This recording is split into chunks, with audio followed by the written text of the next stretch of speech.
listos? Buenos días a todos los asistentes quienes se dan cita a esta charla, mitos sobre el conductismo. Nosotros tenemos desde España a la ponente Alba Sotelino. Es psicóloga y máster en ABA de España, experta en terapias contextuales y en intervención y desarrollo del talento en niños y niñas con altas capacidades intelectuales. Compagina prestando servicios en diversas asociaciones con su práctica en un gabinete privado. Trabaja mayormente con familias, enriqueciendo en altas capacidades intelectuales y con menores con dificultades del aprendizaje y retrasos en el desarrollo. También ha colaborado creando e impartiendo programas de intervención para el Instituto Andaluz de la Mujer e Instituto Andaluz de la Juventud. Ha participado en varios medios divulgando sobre la psicología basada en la evidencia y es docente colaboradora en diversas formaciones nacionales e internacionales. También es coautora en el manual Análisis de la Conducta, Teoría y Aplicaciones Clínicas. Con ustedes, Alba Sotelino. Adelante, Alba. Muchísimas gracias. Bueno, buenos días allá, chicos, chicas. Muchísimas gracias por estar aquí compartiendo este ratito conmigo. Y bueno, sí que os agradecería a los que queráis que, si no os importa, encendierais las cámaras, porque ¿sabéis qué ocurre? Que voy a llevarme durante un buen rato hablándole a la pantalla de mi ordenador. Y esto es algo bastante solitario. Entonces el hecho, al menos, de poder compartir este espacio y poder ver vuestras expresiones, ya me va a modelar ciertas conductas, me las va a modelar y me las va a moldear también. Así que para los que queráis, yo estaré encantadísima de veros. Y bueno, si me dais un momentito, voy a compartir un PowerPoint que he preparado para esta clase. A ver, ahora me decís si se ve bien, ¿vale? Vale. Vale. ¿Veis mi PowerPoint? Alba, sí se ve, pero se ve como plantilla. Si lo podrías colocar como plantilla completa, por favor. Sí, sí, estoy en ello. Lo que pasa es que no sé por qué. No sé por qué no se me pone como plantilla ahora. Bueno, Perfecto. Adelante, gracias. bueno, chicos, chicas, mi charla de hoy va a versar sobre algunos mitos que, por desgracia, siguen circulando en torno al análisis de la conducta y algunas confusiones terminológicas en lo que se refiere al conductismo.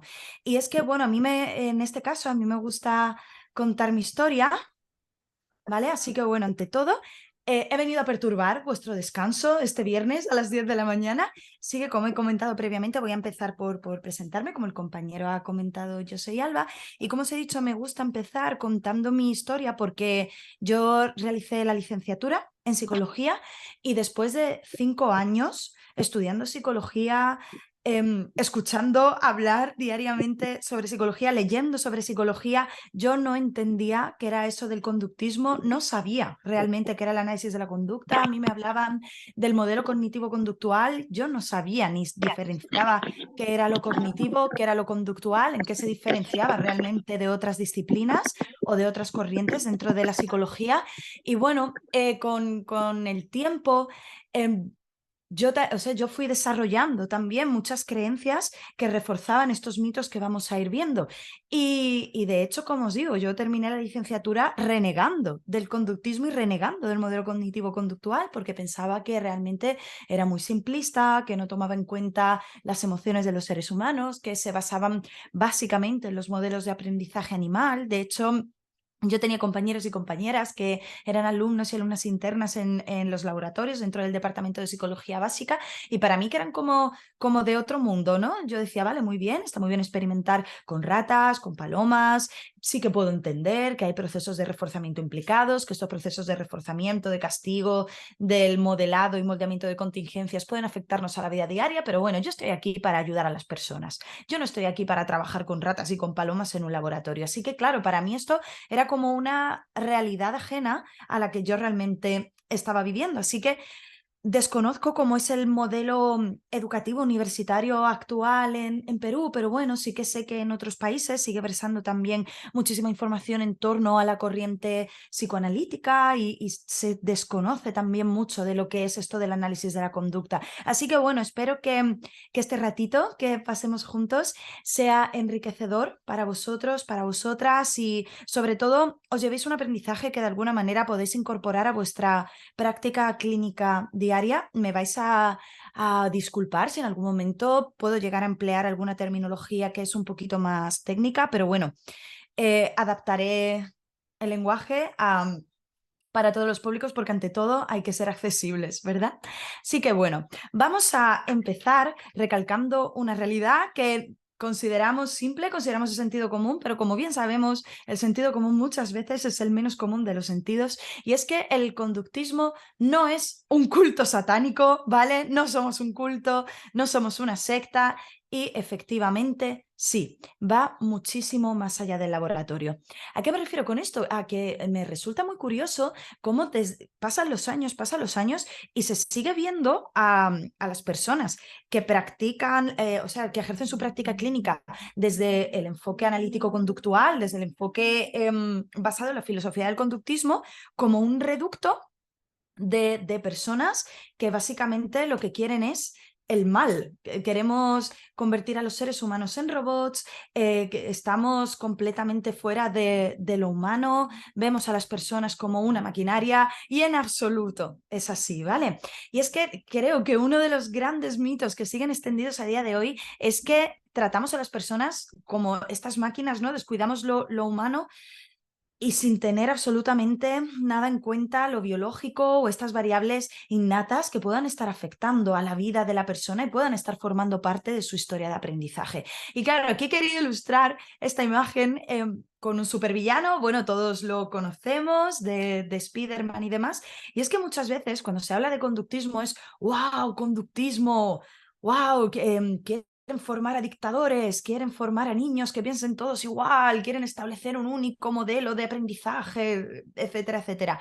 Y es que en absoluto es así. Nosotros y nosotras utilizamos el análisis funcional como herramienta básica para el desarrollo de nuestra práctica clínica, pero para conocer qué variables son las que están entrando en juego dentro de la vida de la persona para ver qué relaciones de contingencia entre estímulos y respuestas pueden estar incrementando o desvaneciendo estas relaciones de contingencia, ¿no?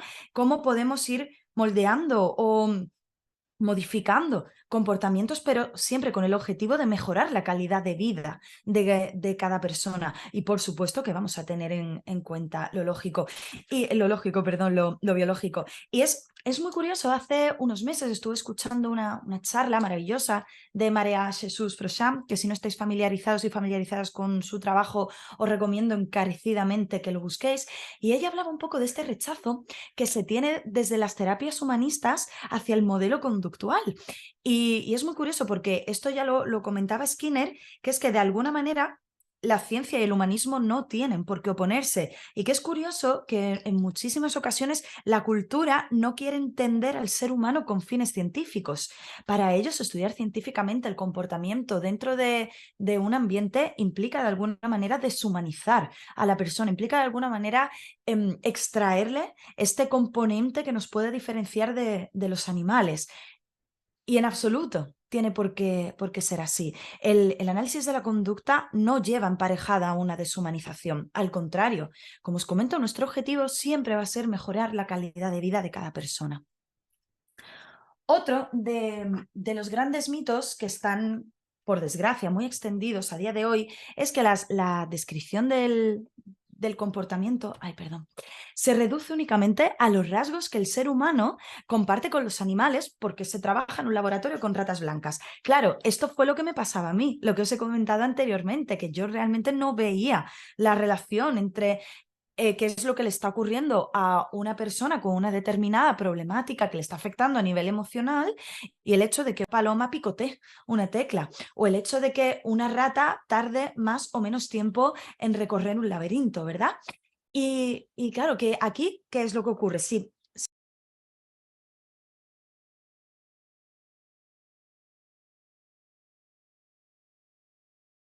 no sé por qué ha habido...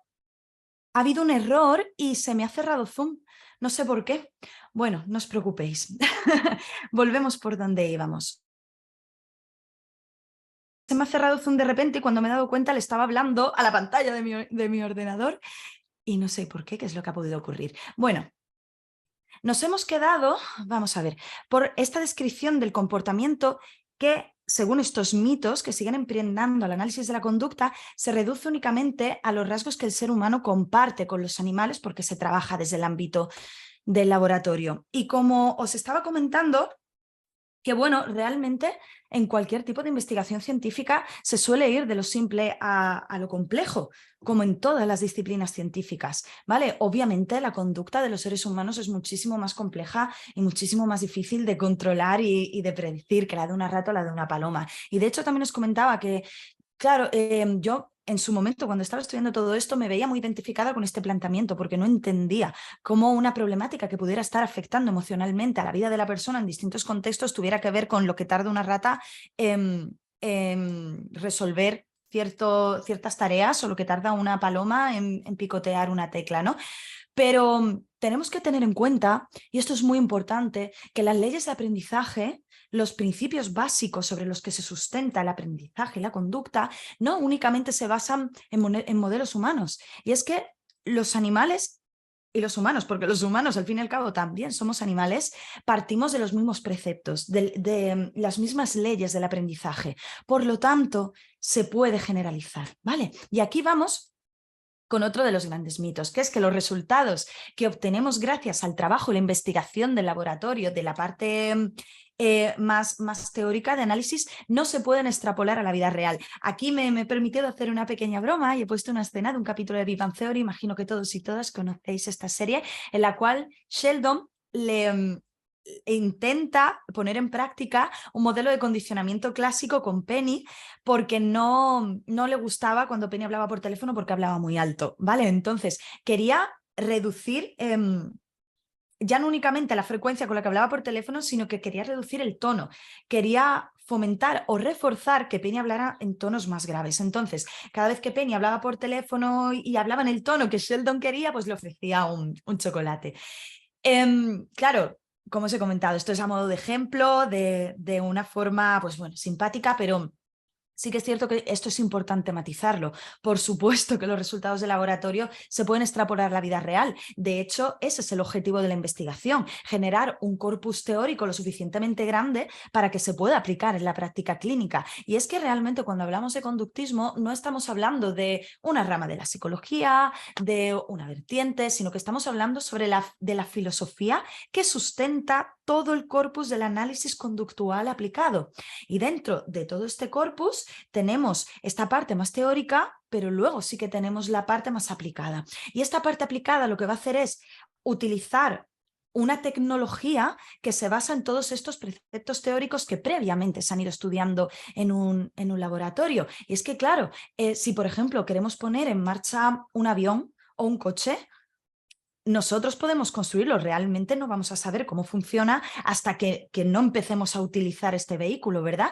Pero a la hora de diseñarlo y a la hora de construirlo, nosotros tenemos que tener una base sobre la que construir, ¿no? Toda esta práctica. Bueno, pues aquí ocurre de una manera similar. Tenemos que construir una base lo suficientemente sólida, que tenga suficiente evidencia empírica, evidencia científica y que arroje la suficiente investigación como para poder extrapolarlo a la vida de las personas, de tal manera que produzcan mejoras significativas en su bienestar. ¿Qué es lo que ocurre? Que como tradicionalmente el análisis de la conducta ha estado muy asociado al laboratorio, pues seguimos pensando que es tan reduccionista y que todo se basa en asociaciones entre estímulos y respuestas cuando la realidad es que no es así. De hecho, bueno, tenemos también las terapias de tercera generación que están arrojando un corpus teórico que si bien se basa en estas terapias de primera generación, bueno, sí que nos puede acercar de otra manera o nos puede aproximar a ciertas maneras de desarrollar nuestras intervenciones, como por ejemplo la teoría de marcos relacionales, activación conductual contra la depresión, ACT también, y todos son terapias basadas en la evidencia empírica y científica, pero que tienen como base todo este corpus teórico derivado de la investigación en análisis de la conducta. Otro de los grandes mitos que por desgracia seguimos escuchando y es que queremos crear niños dóciles que no piensen por sí mismos. Y aquí, pues igual me he permitido poner un frame del videoclip Another Brick in the Wall de Pink Floyd, que a mí personalmente me gusta muchísimo. Y claro, lo que es el ABA, el análisis conductual aplicado, normalmente suele estar asociado al trabajo con niños y niñas con autismo y otros trastornos generalizados del desarrollo. Entonces, suelen ser intervenciones largas, muy intensivas, durante muchas horas al día, muy basadas en la toma de datos, muy basadas en graficar todas las mejoras que vamos consiguiendo y demás, y muy basadas en la predicción y control, que son al final niveles de comprensión científica que son comunes a todo el desarrollo, ¿no? Todo el desarrollo científico. Pero ¿qué es lo que ocurre? Que también a partir de estas investigaciones de los años 40, años 50, sí que hay mucha crítica en torno al ABA y muchos padres, muchas madres reniegan de este modelo y de hecho muchos profesionales reniegan de esta ciencia de la conducta porque siguen pensando que de alguna manera queremos tratar a los niños como animales o por el uso de reforzadores parece que estamos simplificando o estamos reduciendo todo el concepto de identidad y de humanidad que tenemos, pero en absoluto es así. De hecho, algo que caracteriza también al análisis conductual aplicado son los diseños de caso único.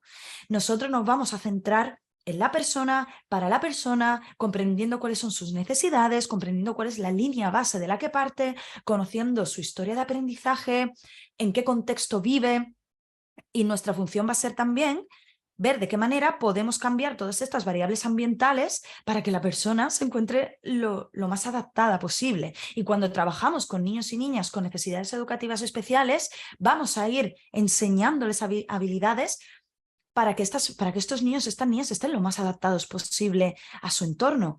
Porque aquí volvemos a otro mito que ya he mencionado antes previamente, que es que descuidamos lo innato. Descuidamos estas variables neurobiológicas o psicofisiológicas que puedan estar tomando una parte importante en todo esto. Y es que el comportamiento no es infinitamente maleable. Claro que tenemos en cuenta estas variables biológicas. Y aquí considero que la educación ejerce un papel fundamental sobre todo esto. No sé qué opinaréis vosotras, pero me vais a permitir una breve reflexión al respecto. Y es que cuando trabajamos en el ámbito infantil, juvenil, trabajamos con adolescentes, inevitablemente tenemos que estar muy en contacto con otras fuentes de enseñanza para los niños y con adultos que sean significativos para ellos, tales como padres, madres y el colegio. Entonces, muchas veces ocurre que cuando entramos en contacto con el personal académico, nos hablan sobre hipótesis muy mentalistas, es decir, el niño se levanta mucho de la silla y no se porta bien, que claro, habría también que tipificar y operativizar qué es esto de portarse bien, pero bueno, nos dicen no se porta bien porque es que es hiperactivo, es hiperactiva. Y además ya estamos con el etiquetaje, ya estamos con el verbo ser.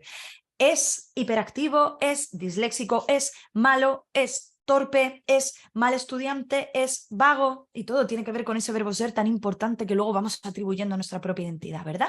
Claro, ¿qué es lo que ocurre? Que aquí se producen una serie de razonamientos tautológicos o circulares, es decir, ¿por qué se levanta de la silla? Porque es hiperactivo. Ah, vale. ¿Y cómo sabes que es hiperactivo? Pues porque se levanta de la silla.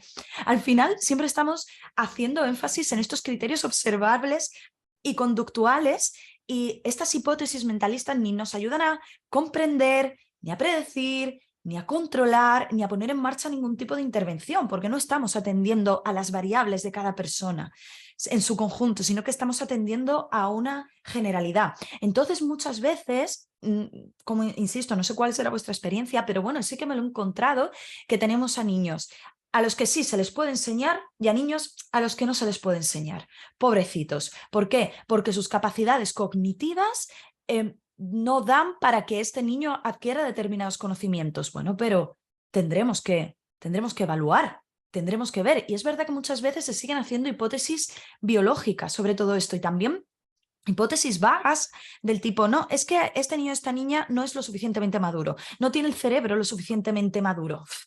¿Qué significa esto? O estas frases de no, es que todo es evolutivo. Bueno, pero ¿qué significa que todo es evolutivo?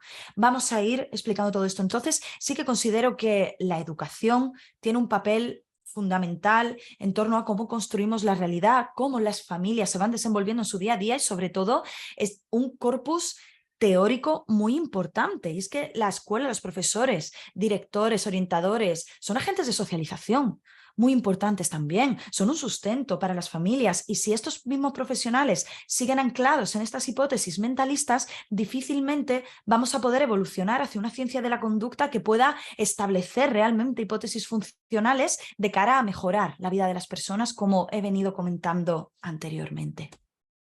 Por otro lado, bueno, otro de los mitos que están completamente extendidos, que únicamente utilizamos castigos, es que los conductistas se dedican a castigar, es que tratan a los niños en base a castigos, es que los tratan como a robots que tienen que ir cumpliendo lo que ellos digan, etcétera, etcétera. Y aquí, bueno, me he permitido poner un fotograma de la serie Cobra Kai, que para quien no la conozca, yo la recomiendo encarecidamente.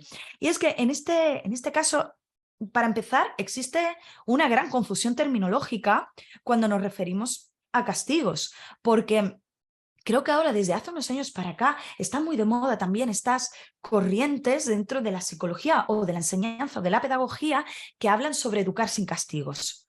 Bueno, pero es que ¿qué entendemos por castigo? Desde el análisis de la conducta no entendemos el castigo como el vete a pensar, la esquina de pensar o contra la pared. O pues ahora te quito la tablet y te quito el móvil y no vas a poder salir durante todo el fin de semana. Eso únicamente funcionará como castigo siempre y cuando implique una reducción en la misión de la conducta a corto, medio o largo plazo. Y es que nosotros nos referimos a castigos como estos eventos que van a reducir esta relación de contingencia entre estímulos y consecuencias. Pero es que es imposible no aplicar estas relaciones de contingencia, no aplicar estos estímulos. ¿Por qué? Porque si yo en algún momento, imaginaos, hago un chiste, hago una broma que es de contenido completamente racista, ¿vale? Y yo os voy mirando por las webcam esperando a que os riáis y en vez de reíros, me miráis bastante serios, bastante serias y además alguno o alguna apaga su webcam. En ese momento no habéis aplicado un castigo positivo hacia mí, es decir, no me habéis dicho, oye Alba, a mí esta broma no me gusta absolutamente nada, por favor para, o Alba, no creo que sea adecuado hacer este tipo de bromas, etcétera, etcétera. Sin embargo, ya únicamente con haberos visto serios, ese hecho probablemente haga que la probabilidad de emisión de mi conducta futura sea menor, es decir, que haya menos probabilidades que yo vuelva a hacer determinado tipo de chistes. Y muchas veces se huye, ¿no?, de esto de, no, tenemos que educar sin castigos, tal, pero es que luego al final se recurre a, oye, si no me ayudas a recoger la mesa, luego no podrás ver la tele. Y también, también se habla mucho, sobre todo dentro de corrientes un poquito más alternativas, de hay que educar sin premios y sin castigos. Volvemos a lo mismo, es que dar los buenos días y que te sonrían ya es un estímulo que puede que aumente la probabilidad de emisión del comportamiento de tu sonreír y dar los buenos días. Tú aquí ya estás modificando conductas. Nosotros estamos modificando relaciones de contingencia desde el momento en el que abrimos los ojos por la mañana. Bueno, igual algunos necesitamos primero el café, yo me incluyo y luego ya modificaremos lo que haya que modificar. Pero a donde voy es que es imposible no aplicar relaciones de contingencia. Ya todo tendrá que ver con esta terminología de qué entendemos como premio, qué entendemos como castigo, qué es lo que entendemos como reforzador, qué es lo que entendemos como relaciones de contingencia, procesos de extinción, reforzamientos diferenciales, etcétera, etcétera. Pero insisto, cuando le decimos a alguien, oye, me ha gustado mucho estar contigo hoy, ¿qué te parece si mañana te invito a un helado? Estamos reforzando completamente, ¿vale? Bien, otro de los grandes mitos asociados, esto es súper importante, que negamos lo interno como la mente y que el conductismo es simplista y lo reducimos todo a estímulo-respuesta. Ya no estamos en la época de Watson. El análisis de la conducta ha evolucionado muchísimo y ha arrojado una cantidad ingente de literatura y una cantidad ingente de investigaciones con evidencia clínica y evidencia empírica. Y el conductismo, análisis de la conducta, como buena ciencia que es, siempre está cuestionándose a sí misma, ¿vale? Por lo tanto, en absoluto es simplista, en absoluto se reduce todo a estímulos y respuestas. De hecho, yo cuando empecé a formarme en análisis de la conducta, cuando ya empecé a estudiar el máster de la España y demás, y vi lo equivocada que estaba en torno a el concepto que yo tenía sobre el conductismo, me di cuenta de que esto es simplista absolutamente nada. De hecho, el análisis de la conducta, aparte de tener todo este corpus teórico del que estamos hablando, toda esta práctica clínica, tiene un lenguaje propio, pero como cualquier otra disciplina científica. Y el hecho de tener un lenguaje propio realmente te hace entender la realidad de una manera distinta. Y yo, mientras empezaba a leer sobre análisis de la conducta, empezaba a estudiar esto, yo sentía que estaba aprendiendo un idioma nuevo. Y lo que conlleva aprender un idioma nuevo es que aprendes una manera diferente de ver el mundo. Y creedme que en absoluto es simplista. A mí me queda muchísimo, muchísimo por aprender. A todos nos queda muchísimo. Y en absoluto se niega lo interno. Y es que todavía a día de hoy hay muchísimos y muchísimas profesores y profesoras de universidad que siguen diciendo que es que el conductismo no tiene en cuenta las emociones, que es que el análisis de la conducta es muy frío, que no tiene en cuenta los pensamientos, no tiene en cuenta abstracciones y metáforas que tengan que ver con la moral, con la creatividad, con el desarrollo espiritual incluso, y en absoluto es así. ¿Qué es lo que ocurre? Aquí lo que se está cuestionando es el papel causal de la mente, con estas explicaciones mentalistas de las que hemos estado hablando. Aquí lo que se está cuestionando es el constructo de mente. ¿Qué es la mente? ¿Dónde está la mente? ¿La mente está separada del cuerpo? Seguimos con estas hipótesis que tienen que ver con el dualismo cartesiano, la res cogitans, la res extensa, la dicotomía mente-cuerpo, la mente va por un lado, el cuerpo va por otro. Y de hecho, desde el análisis de la conducta, esto que llamamos mente, muy entrecomillado, no deja de ser lo que nos decimos a nosotros mismos sobre nosotros mismos y el mundo que nos rodea. Por lo tanto, lo entenderíamos como una conducta verbal. Lo entenderíamos como relaciones verbales. Y como como relaciones verbales y como conducta verbal, lo podemos modificar, puesto que se ha comprobado y se sigue comprobando que la conducta verbal parte de las mismas leyes del aprendizaje que la conducta observable. Por lo tanto, se pueden modificar bajo las mismas premisas con las que se modificaría un comportamiento observable. Vale, estoy viendo aquí. Vale, no sé si hay alguna preguntita. Vale, bien, todo bien. Vale, ok. Entiendo que esto de primera, si no estamos familiarizados, puede ser un poco extraño, porque, insisto, es una manera distinta de ver el mundo, pero de hecho las investigaciones que arrojan toda esta fiabilidad suelen partir de estos modelos verbales como modelos conductuales. Entonces vamos a poder hacer intervenciones muchísimo más eficaces que si partimos de otro tipo de modelos. Bien. Vale. Otra gran crítica al conductismo, que también la podemos contar como mito, que es superficial y que no puede manejar la personalidad o las profundidades de la mente. Aquí me he permitido, si os habéis visto, me gusta el cine, me gustan las series y me gusta ilustrarlo todo con ejemplos que podamos conocer en nuestra vida cotidiana. Imagino que conocéis también la serie del Mentalista. Claro, para empezar, ¿qué significa esto de las profundidades de la mente? Vuelvo a lo mismo, este papel cultural que de alguna manera separa lo humano de la ciencia, y parece que si tratamos el comportamiento humano con base científica estamos deshumanizando a la persona, y en absoluto es así, porque realmente cuanto más comprendamos las relaciones entre el comportamiento y los antecedentes, tanto genéticos como ambientales de cada persona, pues mejor vamos a comprender la naturaleza o la esencia del ser humano. ¿Vale? Ay, un momentito, estoy viendo algo en el chat, no sé si hay alguna preguntita. Vale, nada. Entonces, ¿qué ocurre? Una vez que entras a estudiar sobre análisis de la conducta, te das cuenta que de superficial, nada. Y de hecho, estas terapias de tercera generación precisamente parten mucho de los valores, de aquello que mueve a la persona, aquello que es importante para cada persona. Se basa en un modelo transdiagnóstico, no se basa en reducir los síntomas, como se deduce del modelo biomédico al que todos y todas hemos estado habituados a tratar y a trabajar con él, sino que se focaliza en cómo podemos mejorar la vida de esta persona aún a pesar de lo que le esté ocurriendo, aún a pesar de estas emociones, de estos pensamientos que le estén generando tantísimo malestar.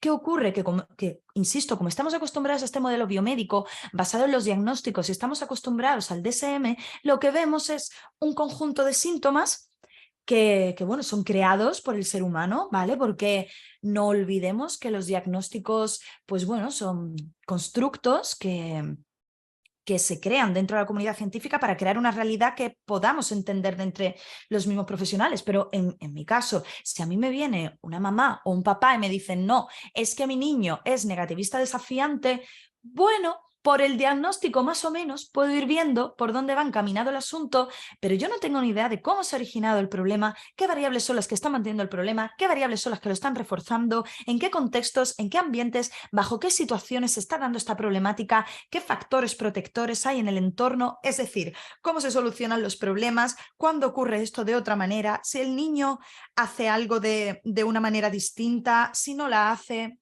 cuándo es más probable que emita conductas de interés para nosotros, si tiene en su repertorio conductas adaptativas o no las tiene. Fijaos la de información que tenemos que tener, ¿vale? Para poder evaluar y para poder organizar un programa de intervención que tenga sentido, sea eficaz, eficiente y efectivo para la persona. ¿Qué ocurre? Cuando leemos este listado de síntomas, no, durante los últimos 6 meses la persona tiene que haberse comportado de esta manera o tiene que haber cumplido con 5 o más de los siguientes síntomas. Tal, tal, tal, tal. Ok, ya está, se acabó. Eso sí que es superficial. Realmente, las hipótesis mentalistas sí realmente son superficiales porque, insisto, no sé cuál ha sido vuestra historia de aprendizaje al respecto, pero en mi caso es bastante habitual con encontrarme frases del tipo, no, es que tú eres así, es que tu hijo es muy impulsivo, es que, claro, es que tú eres una persona muy nerviosa, es que tú eres, volvemos a ese etiquetaje, o no, es que tu mente funciona de esta manera, o incluso no, es que tú eres Sagitario, es que tú eres Piscis, es que cuando estamos en Mercurio retrógrado, tú sabes cómo te pones. ¡Guau! Y es que también tenemos que tener en cuenta que partimos de hipótesis muy individualizadas, ¿no? De la persona. La persona se está comportando de determinada manera porque, pues no sabemos por qué. Ahora también está muy de moda el diagnóstico de las personas PAS, las personas altamente sensibles. Está muy de moda y están saliendo muchísimas formaciones en tanto a la teoría del apego. Incluso yo ya me estoy encontrando test por internet que te preguntan qué tipo de apego tienes. O sea, imaginaos. Vale, voy a leer el chat un momentito. Tengo una pregunta. ¿Piensas que el conductismo se generaliza con una misma técnica para todas las personas con la misma patología? ¡Guau! ¡Qué buena pregunta! Fijaos, el conductismo al fin y al cabo nos arroja una evidencia que se basa en cómo podemos manipular o cómo podemos identificar todas estas leyes de aprendizaje para lograr unos resultados óptimos en la vida de las personas. Y a nivel de técnicas, pues bueno, conocemos técnicas basadas en el reforzamiento positivo, basadas en el reforzamiento negativo, castigo positivo, castigo negativo. Aunque esto es importante y creo que anteriormente se me ha olvidado mencionarlo, el castigo va a ser nuestra última opción. Siempre vamos a intentar reforzar diferencialmente, ¿vale? Otro tipo de comportamientos. ¿Por qué? Porque el uso del castigo a corto plazo, bueno, medio tal, te puede valer, bueno, pero es que a largo plazo no está demostrado que sirva. Y por supuesto, nunca podemos castigar una conducta sin dar otra alternativa de respuesta, porque aquí no castigamos y reforzamos personas, castigamos y reforzamos conductas, ¿vale? Es importante mencionar este detalle. Entonces, tenemos unas técnicas que podemos utilizar, pero por supuesto la elección de cada técnica siempre va a ir sustentada con una evaluación previa. ¿Por qué? Porque imaginaos, este ejemplo yo lo pongo mucho, ¿vale? Y aquí me vais a permitir que me vaya un poquito del tema, pero considero que es importante respecto a la pregunta que me han mencionado anteriormente. Imaginad que tenemos a 3 bebés que están llorando. Tenemos una misma topografía de respuesta. Los 3 bebés están emitiendo la misma conducta. Sin embargo, a lo mejor uno de los bebés está llorando porque quiere un chupete, otro de los bebés está llorando porque quiere estar con mamá y otro de los bebés está llorando pues porque se ha caído al suelo y se ha hecho daño. ¿Aplicaríamos el mismo tipo de técnica o aplicaremos la misma consecuencia para los 3 bebés? Porque estamos viendo lo mismo. La topografía, la emisión de la respuesta es la misma. Sin embargo, las motivaciones, los antecedentes son completamente diferentes. Entonces, ¿Podemos usar la misma técnica para todas las personas con la misma patología? Vamos a poner, por ejemplo, la ansiedad. Hay una serie de estrategias comunes que sabemos que funcionan, como por ejemplo la exposición gradual, exposición en imaginación, exposición con inhibición de respuesta, etcétera, etcétera. Pero siempre, siempre va a tener que ir adaptada a cada persona, ¿vale? Esto no es un recetario y esto es muy importante. El análisis de la conducta no se basa en ningún recetario. De hecho, una de las grandes críticas también que se está haciendo desde el mundo de la educación es que, claro, como la evaluación suele atender a un modelo tradicional, la intervención suele también atender a ciertos modelos más tradicionales. Y de hecho las intervenciones muchas veces vienen en paquetes. Es decir, hay libros, hay manuales que te dicen protocolo para el tratamiento del trastorno negativista desafiante en la escuela. Y hay muchos profesionales que se dedican a llevar este protocolo de pe a pa. Venga, página 1, página 2, página 3, página 4. Ok, aquí tenemos unas herramientas, pero cada caso tiene una idiosincrasia y tenemos que atender a la misma, ¿vale? Entonces, antes de empezar a aplicar técnicas sin ton ni son como un recetario, yo os recomendaría que os pararais, analizarais el caso, buscarais supervisión. En el caso de que lo considerarais necesario, intentaréis hacer una intervención adaptada a la persona con sus características intrínsecas e idiosincrásicas, ¿vale? Disculpad si me he ido un poquito del tema. De todos modos, ahora también dejaremos un turno de preguntas. Bien. Por otro lado, bueno, otro de los grandes mitos que pensaba que no existía, pero sí que me lo he encontrado. Me lo he encontrado en foros, me lo he encontrado en páginas, me lo he encontrado en webs de asociaciones que van en contra, análisis de la conducta y tal. Y es que los conductistas abusamos de técnicas como el electroshock, de drogas y que causamos estrés postraumático en la gente. Y esto personalmente me llamó muchísimo la atención cuando lo leí. Y esto vino a través de un foro de padres con niños con autismo, quiero recordar que eran de Estados Unidos, que comentaban que empezaron a trabajar a través de ABA, de análisis aplicado de la conducta, y que la terapia ABA generó estrés postraumático en sus hijos. Entonces, a mí me dio mucho que pensar, porque por supuesto la experiencia de esos padres hay que validarla. Si esos papás, esas mamás están escribiendo que han tenido esta experiencia, es porque probablemente la hayan tenido de verdad. Ahora, me genera mucha confusión y me genera mucha duda el hecho de que realmente estas personas que han trabajado con estos niños estuvieran trabajando desde el modelo analítico funcional, desde el modelo del análisis aplicado de la conducta, porque desde el ABA hay un corpus ético bastante estricto, y en este manual ético de lo primero que tenemos que tener en cuenta es no causar ningún tipo de perjurio o ningún tipo de daño a la persona con la que estamos trabajando. Entonces, si bien es cierto que hay muchas críticas en torno a esta tecnología, creo que hay mucho desconocimiento y quizás también hay muchos profesionales que dicen que están haciendo ABA o análisis de la conducta sin que realmente lo estén haciendo. Y es que también creo que nos encontramos en un momento en el que hay tantísima información, hay tantísimos modelos, que muchas veces se tiende al eclecticismo, bueno, yo tomo un poquito de allí, tomo un poquito de allá y bueno, voy viendo qué es lo que me va funcionando y voy haciendo como mi propio recetario. Vale, pero es que entonces, ¿qué es lo que está diferenciando a la psicología científica del coaching, por ejemplo? ¿O qué es lo que está diferenciando a la psicología científica de otras corrientes que no están validadas en ningún momento? ¿Sabéis? Y creo que tenemos que ser muy conscientes de esto y ser bastante críticos. Y a la hora de seleccionar formaciones, a la hora de seleccionar qué tipo de material vamos a leer, sobre dónde nos queremos formar, pues tenemos que ser también conscientes de qué modelo partimos, porque, insisto, si únicamente nos dedicamos a ir implementando técnicas como si fueran recetas, no va a haber ningún tipo de filosofía que sustente nuestro corpus teórico, y si no hay nada que sustente nuestro corpus teórico, tampoco va a haber nada que sustente nuestra práctica clínica, y vamos a ir como decimos por aquí, como pollo sin cabeza, que se dice, que al final es ir dando vueltas sobre nosotros mismos, ir girando y no llegar a ningún tipo de conclusión, ¿vale?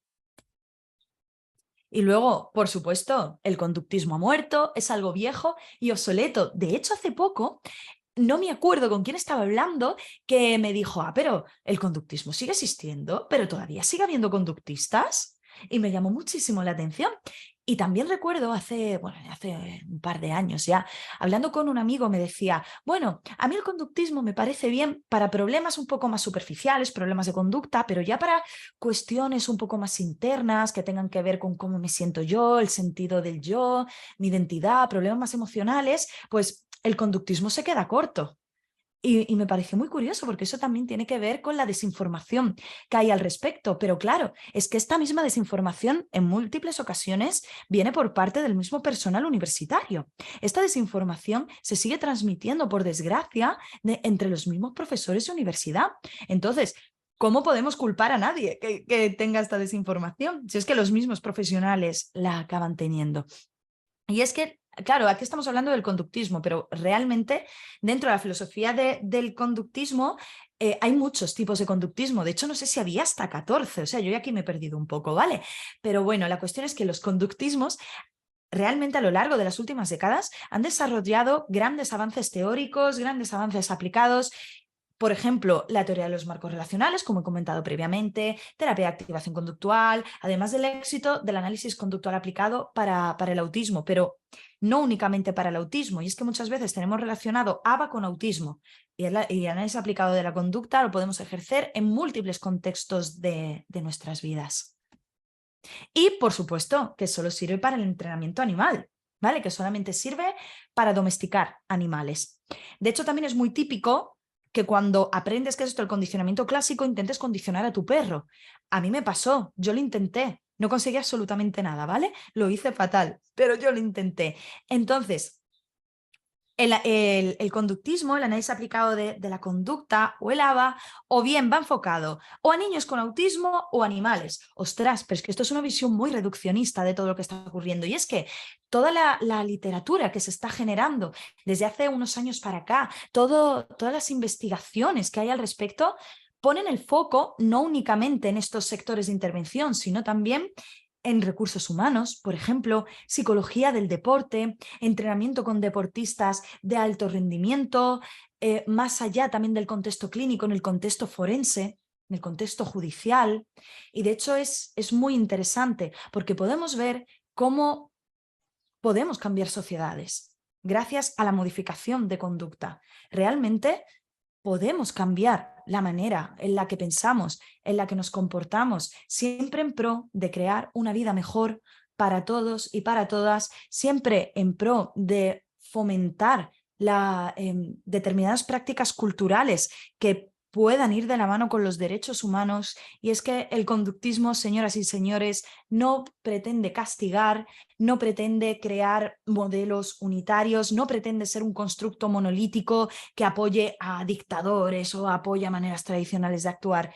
El análisis de la conducta lo que pretende es intentar hacernos la vida más adaptada y que seamos lo más felices posibles dentro de nuestra historia de aprendizaje, dentro de nuestras circunstancias y dentro de las contingencias que gobiernan nuestra propia conducta. Aquí os he querido facilitar algunas lecturas al respecto, como algunos mitos sobre conductismo de la web de Conducting, que os las recomiendo encarecidamente. Además, comparten materiales muy, muy, muy, muy valiosos. Artículos como de Mente y Ciencia, como El conductismo murió, el conductismo menosprecia las emociones y niega la mente, todo es estímulo-respuesta. Y luego también del compañero Mauro Colombo, el artículo de Mitos y Verdades a la modificación de conducta. Y por supuesto, en el podcast de Psicoflix o en la web de psicoflix.com, el capítulo de Conductismo con Eduardo Polín, que es a mi modo de verlo, una de las figuras referentes a nivel nacional, al menos aquí en España, sobre análisis del comportamiento. Y de hecho en Psicoflix os vais a encontrar programas, cursos, formaciones y podcasts realmente interesantes que creo que os van a poder ser muy, muy, muy útiles. Así que bueno, chicos y chicas, yo finalizo mi intervención aquí. Muchísimas gracias. Os facilito, pues bueno, mi Instagram por si quisierais poneros en contacto conmigo por allí, por si tenéis algún tipo de duda, y también os facilito mi correo electrónico por si en algún momento quisierais poneros en contacto conmigo por algún motivo. Así que bueno, por mi parte, y antes de terminar y pasar al turno de preguntas, si queréis, insisto, de nuevo, daros las gracias por haber estado aquí compartiendo este ratito conmigo. Espero que esta charla os haya gustado, os haya sido enriquecedora y por supuesto os facilite un poco vuestra práctica clínica o al menos os haya hecho cuestionar algunos dogmas o algunas reglas verbales que tenemos muy interiorizadas y que luego no están así, como me ocurrió a mí. Así que muchísimas gracias, chicos y chicas. Muchísimas gracias, Alba, muchísimas gracias a ti. Excelente ponencia. Y vemos también los mensajes en el chat del Zoom. Excelente ponencia, como siempre, Alba. Vamos a contar también contigo en próximos cursos de capacitaciones, de especialización también. Vamos a informar en nuestros grupos de WhatsApp. Tenemos 3 grupos de WhatsApp de Psicocap. Y esto también ha sido, digamos, bueno, tenemos la grabación. Vamos a, por temas de tiempo, vamos a dar pase a 2 preguntas. Con 2 preguntas y cerramos esta charla sobre mitos sobre el conductismo. ¿Podría alguien que alguien que desea hacerle alguna pregunta a Alba? Puede encender el micrófono, encender la cámara.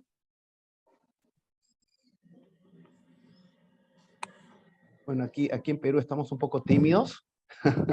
Alguien, vemos, si no, damos por terminada lo que es la charla.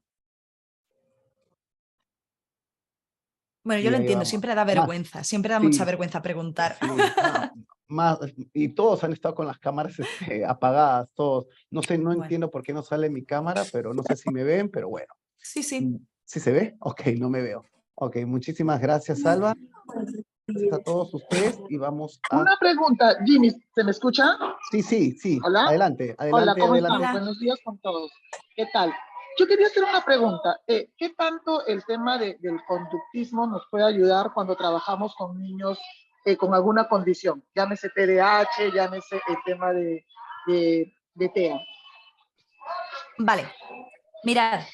Como he comentado previamente, el conductismo no se basa en una aplicación de técnicas, sino que es el sustento teórico, es la filosofía sobre la cual se basa el análisis de la conducta. Entonces, todo lo que tenga que ver con modificación de conducta tiene una base en una modificación de antecedentes, de consecuentes y enseñar nuevas respuestas a niños y a niñas. Entonces, entiendo que cuando hablas de niños y niñas con alguna condición te refieres a aquellos que tienen necesidades educativas especiales. El análisis de la conducta y esta aplicación tecnológica de la que estamos hablando nos va a permitir enseñanza de habilidades fuera del contexto académico, habilidades que se vayan generalizando a otras personas, otros ambientes, otras situaciones, fomentar también psicoeducación a los padres, el seguimiento de pautas, el seguimiento de reglas por parte de los padres, entender el comportamiento de los niños como una manera de relacionarnos con el contexto. Y es que al fin y al cabo la psicología es la ciencia que estudia la conducta humana. ¿Y qué es la conducta humana? La relación del organismo con el entorno. ¿Vale? Entonces, gracias a toda la tecnología derivada del conductismo, vamos a poder hacer todos estos cambios significativos para los niños y para las niñas. Y de hecho, probablemente muchísimos profesionales, aunque no crean que apliquen directamente la modificación de conducta, realmente sí que lo hacen. Porque cuando le decimos a un peque, oye, te han prestado el bolígrafo, da las gracias. Estamos reforzando determinadas relaciones de contingencia. Vale, no sé Muchísimas si he gracias. respondido a tu pregunta. Vale, Muchísimas gracias, Salva. Tenemos 2 preguntas y cerramos con Lisbeth y vale, con Oriana. Y terminamos. Lisbeth, adelante, por favor. Sí, buenos días, Alba. Sí se me escucha, ¿verdad? sí. Primeramente, felicitarte por la exposición. La verdad es que el contenido es uno de los enfoques de la psicología que siempre ha llamado mi atención. Bueno, siendo un poco más puntual en lo que más o menos nos has estado hablando es cómo, bueno, hay, como tú decías, ¿no? Hay un sesgo, quizás una creencia en la que quizás, por ejemplo, los humanistas dicen que los conductistas no tenemos o no implicamos mucho las emociones, los pensamientos y todo lo demás, ¿no? Entonces, en este caso, ¿cómo nos puede ayudar el conductismo? Bueno, se cree, ¿no? Que es muy difícil cambiar la conducta ya de una persona adulta que haya formado su personalidad, que haya formado ciertas costumbres y todo lo demás. En este caso, bueno, para ser más específica, yo estoy teniendo un paciente, bueno, estoy cursando mi último año de la carrera y tengo un paciente con trastorno esquizotípico y he leído mucho sobre que el enfoque conductual ayuda. Entonces, en este caso, no sé cuál sería la recomendación para tratar o intervenir a una persona adulta que ya tiene sus conductas muy arraigadas, sus emociones, sus pensamientos ya muy concretos, ¿no? Esa sería mi pregunta. Vale, a ver, voy a intentar responder muy brevemente, ¿vale? Porque es complicado. Mira, no conozco a tu paciente, sabemos que siempre vamos a tener que basarnos en la historia de cada persona, ¿vale? Pero bueno, a nivel general, sí que te diría que toda esta tecnología derivada del análisis de la conducta nos puede ayudar a que la persona aprenda a identificar ciertos patrones de pensamiento y de comportamiento que suele tener ante determinadas situaciones. Es decir, cuando la persona se siente... Voy a hablar en ciertos constructos, ¿vale? Cuando se siente más agobiada, cuando se siente más ansiosa, cuando le vienen cierto contenido de pensamientos, ¿qué es lo que hace cuando ocurren este tipo de pensamientos? Es decir, tendremos que darles herramientas a la persona para que identifique. Vale, primero identificarlo, que los comprenda, que los acepte también como parte, bueno, de lo que ahora mismo está siendo su propio desarrollo de la identidad, pero también darle pautas para que la persona aprenda a comportarse de una manera distinta cuando vengan estos pensamientos. O a dejar de comportarse como lo está haciendo ahora y enseñarle respuestas alternativas. Esto al fin y al cabo obedecería a procedimientos de reforzamiento diferencial de conductas alternativas, incompatibles, también un entrenamiento en omisión, en fin, y luego también utilizaríamos el análisis funcional para saber bajo qué relaciones de contingencia se establecen y se refuerzan determinados comportamientos, ¿vale? Es decir, identificar, prevenir, comprender y desarrollar.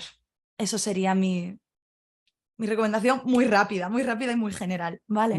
Muchísimas gracias, Alba. Muchísimas gracias, Lisbeth, por la pregunta. Y terminamos con la pregunta de Oriana. Y también indicarles que las charlas que nosotros brindamos también es gracias a ustedes y a sus comentarios por las ponencias que nosotros tenemos. Son ponencias internacionales, nacionales también, y son especialistas en los temas. Ahí está nuestra página de Facebook con la ponencia de hoy. Terminamos con la pregunta de Oriana. Adelante.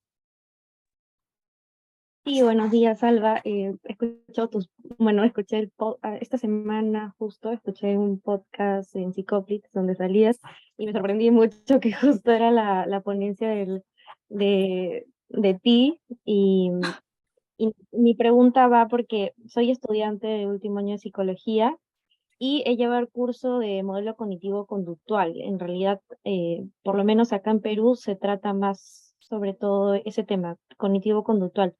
Quisiera saber cuál es la diferencia principal entre el modelo cognitivo conductual y el que es simplemente conductista. Vale, muy buena pregunta. Yo tardé muchos años en empezar a entender qué era esto de cognitivo y qué era esto de conductual.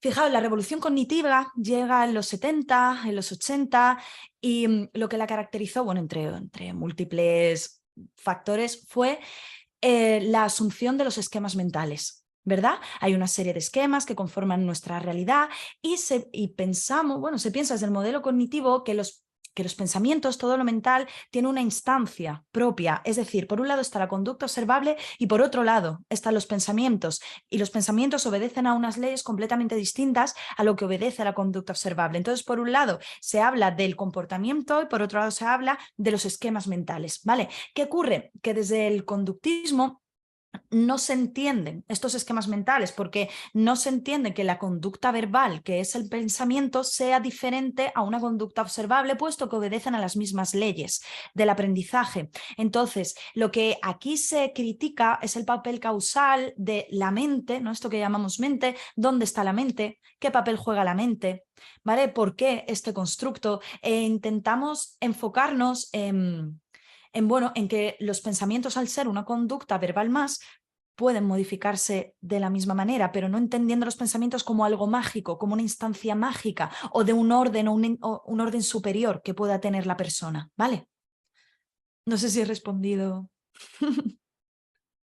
Sí, Vale. sí he leído los dos por separado y gracias por la pregunta, por la Alba, respuesta. muchísimas gracias, Oriana, por la pregunta. Alba, muchísimas gracias. Qué coincidencia lo que nos cuenta Oriana, que te vio en podcast. Ahora, comentarles de que sus comentarios nos ayudan a que nosotros lleguemos jornadas de capacitaciones psicológicas gratuitas, ¿sí? Solo, les repito, les reitero, solo con especialistas nacionales e internacionales en sus temas. Muchísimas gracias, Alba. Voy a cerrar aquí la grabación.